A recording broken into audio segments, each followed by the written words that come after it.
చెప్పండి మనోహర్ గారు, జ్యూరిక్ నుంచి ఫోన్ వచ్చిందా? ఆహా, ఏమన్నారు వాళ్ళు?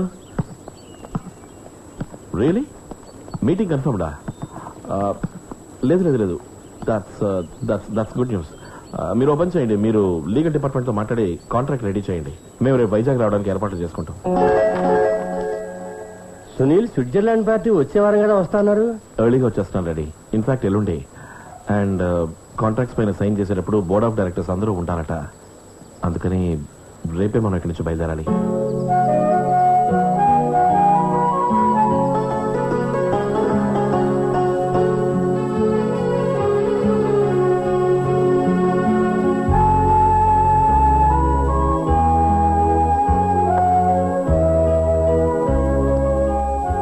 ఇక్కడున్నన్ని రోజులు క్షణాల్లో గడిచిపోయాయి.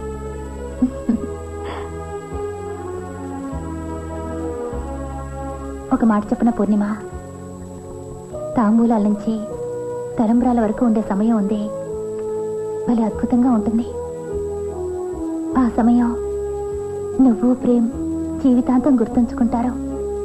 చూస్తూ ఉండవు.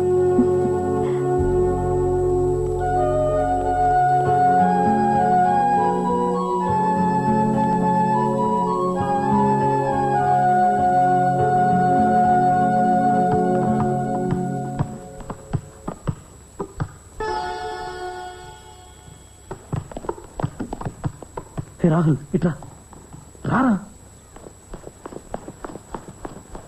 పిన్ని, బాబాయ్కి మంచినీళ్ళు కావాలంట.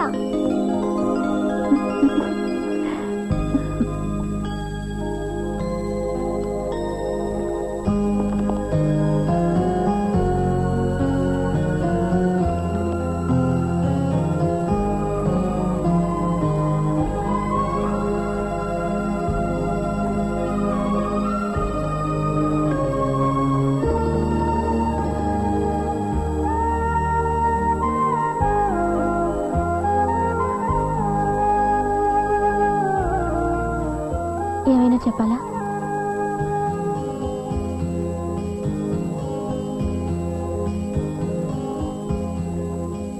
పూర్ణిమ, రాత్రి భోజనాలు అయ్యాక కాసేపు మేడ మీదకి వస్తావా?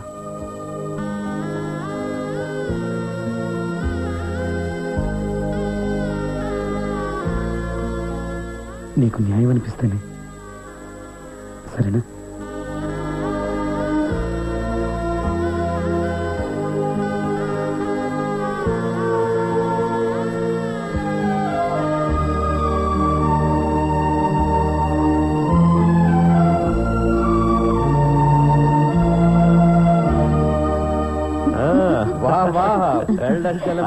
ఘటికలే అన్ని గేమ్లు గెలుస్తున్నారు. మమ్మీ, ఈ రోజు బాబాయ్తో పాటు మేడ మీద పడుకుంటాను. సరే, కానీ రేపు ఉదయాన్నే బయలుదేరాలి. Don't forget. ఓకే. బుజ్జి, బాదం పాలు అక్క తీసుకొస్తుంది నాన్నగారు.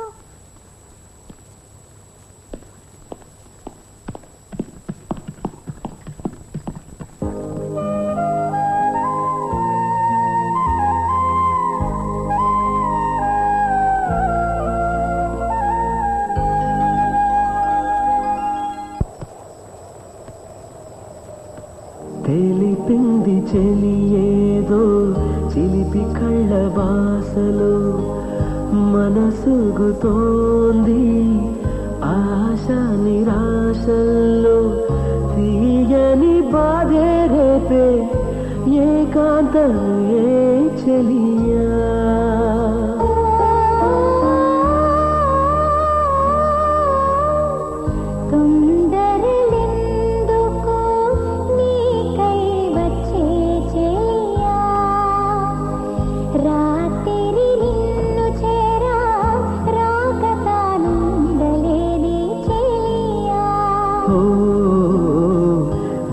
నీరాకతోనే వెన్నెలకు వెలుగొచ్చే చెలియా.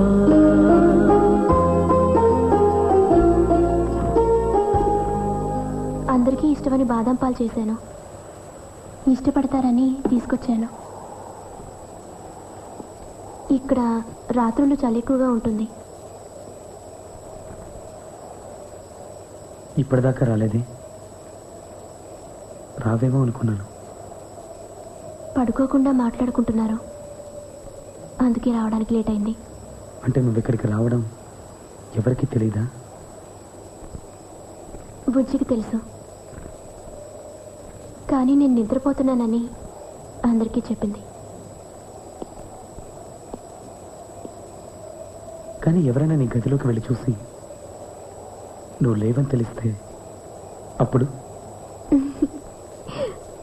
బుజ్జి తిళ్ళు పెట్టి వాటిపైన దుప్పటి కప్పేసింది. ఇదంతా చేసింది నేను నిన్ను రమ్మన్నందుకేగా.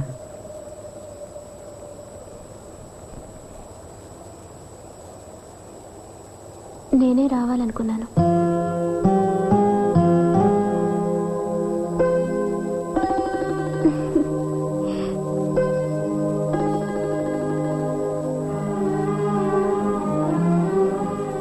నీ మనసు అర్థం చేసుకోలేకపోయాను పూర్ణిమ.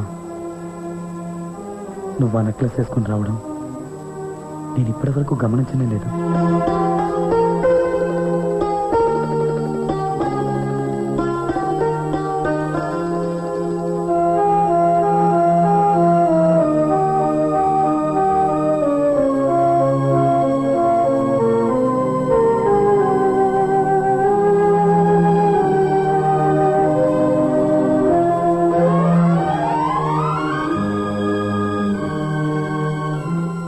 నీకు తెలుసా పూర్ణిమ,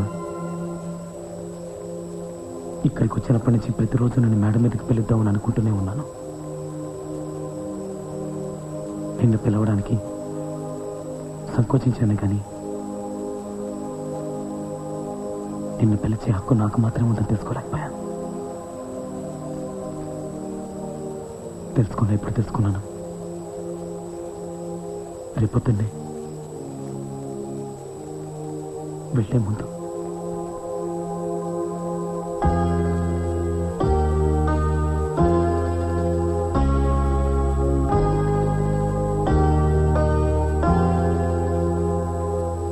పూర్ణిమ, జీవితంలో అందరూ కోరికల వెంట పరిగెడుతూ ఉంటారు, కానీ నేను కోరుకోకుండానే ఒక గొప్ప వరం నీ రూపంలో నాకు నిశ్చితార్థం రోజు దొరికింది. ఒక్కసారిగా నేను ఒకరి సొంతమైపోయాను. ప్రతి క్షణం నేను ఏం చేయాలో ఎలా ఉండాలో నిర్దేశిస్తూ నన్ను నడిపించే తోడు దొరికింది. ఈ ప్రపంచంలో నాకు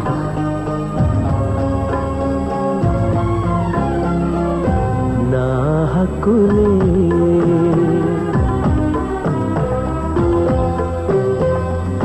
నిన్ను చూపులతో బంధించుట నా హక్కులే, మరి మరి నిన్ను వీక్షించుట నా హక్కులే.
సెలవీయుట నా హక్కని, జాబిలై పూర్ణిమతో చేరుట నా హక్కని.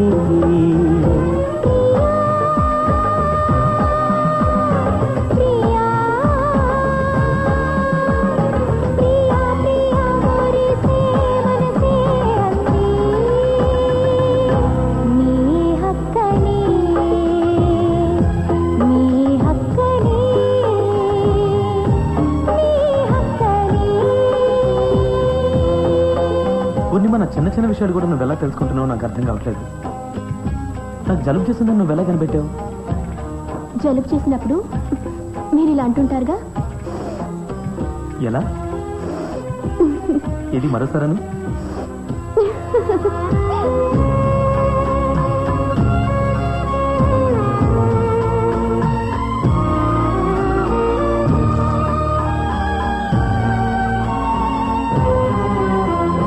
రేపునే నిన్ను విడి దూరదేశమేగిన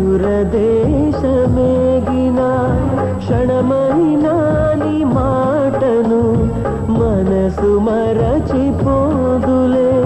నీ నగవు నీ రూపు నా కన్నుల మెదలే. నీ నగవు నీ రూపు నా కన్నుల మెదలే. ప్రియురాలి తలపున బతుకుట నా హక్కులే. నిన్ను మళ్ళీ కలవాలని కోరుట నా హక్కులే.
రాహుల్, త్వరగా వచ్చి కార్లో కూర్చో.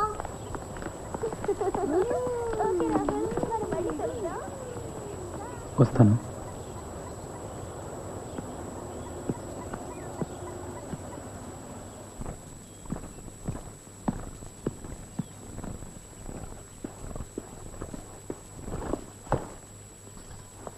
ఇంకో 5 నెలల తర్వాత ఈ మంచినీళ్ళ శాఖ అవసరం లేదు.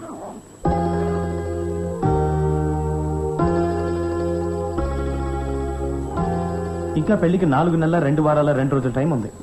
అప్పటిదాకా సెల్ ఫోన్లో రోజు మాట్లాడుకుందాం అని చెప్పనులే. నీకు ఇష్టం ఉండదు కదా.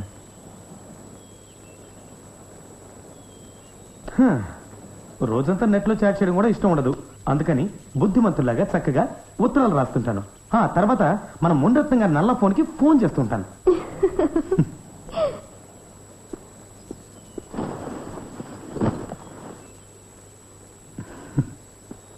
ఒక్క నిమిషం.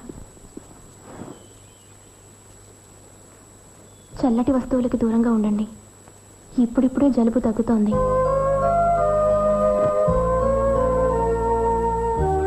చల్లటి మంచినీళ్లు తాగొద్దు. ఇంకా